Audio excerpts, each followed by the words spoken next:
Hey everyone, it's Nick here. Today we are diving into a topic that's on every home buyer's worst fear. How to avoid buying a new launch condo that might see a price drop after your purchase.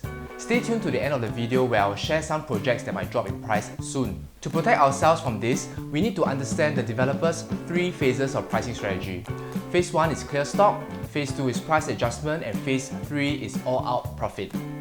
Let's use Treasure at Tampines to illustrate these phases. Treasure at Tampines was launched in March 2019. The development was in Phase 1 pricing for 1.5 years. Prices were relatively low as the developer focused on selling as many units as possible to meet bank financing requirements. In Phase 2, the developer starts to gradually increase prices once they gain confidence and see more consistent sales. Buyers feel reassured by the development success and continue purchasing. During Phase 3, prices increase significantly as the developer is left with fewer units and is confident they can sell out by TOP. So when is the best time to buy? Let's look at the transactions for the 3-bedroom units in this development. In October 2019, a 3-bedroom on the 8th floor with an unblocked view was sold at 1289 PSF. Slightly more than 1 year later, the same unit 2 floors higher was sold 4% higher. Finally, 1 year later, a unit on the 12th floor with a worst facing was sold 27% higher than the previous. Why is a worst facing unit sold higher than the better facing units one then? Imagine you are a buyer entering the show flat in 2019 and 2020, you were able to select a wide selection of 3 bedrooms at a relatively same price. Would you have chosen a better or worse facing unit? Indeed, most people would have chosen better facing units.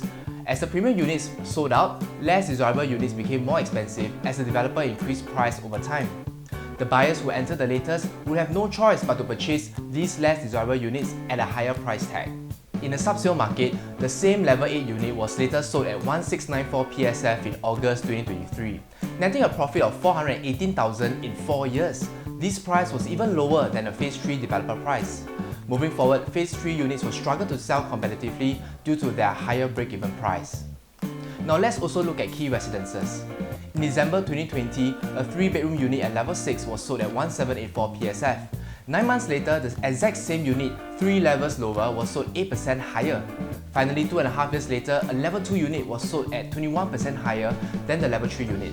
All 3 units are of the same stack, meaning that they share the same layout and facing. Similarly, in 2020 and 2021, when buyers had more options to choose, they naturally went for the higher floor units when the pricing was similar. As time passed and developers increased their confidence in selling, the remaining units were sold at a higher price even if they were on a lower floor level. To put things into context, the level 2 unit was sold at a whopping $535,000 more than the level 6 unit.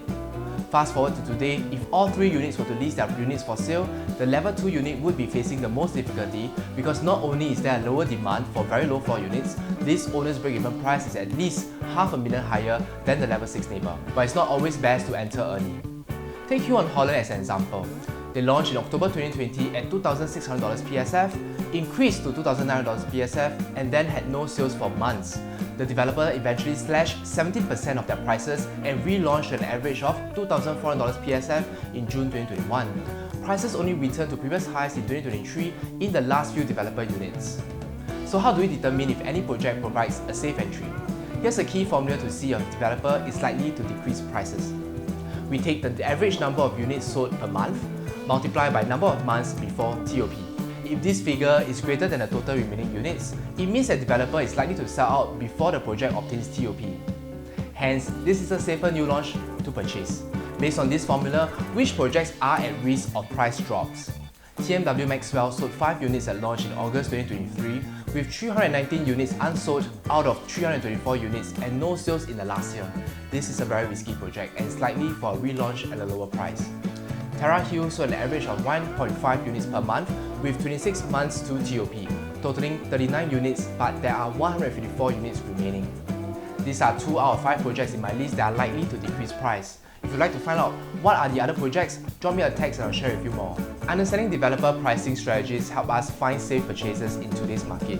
If you found this video helpful, please like and subscribe to our channel. I'm Nick. Contact us today if you have any questions. See you in the next one.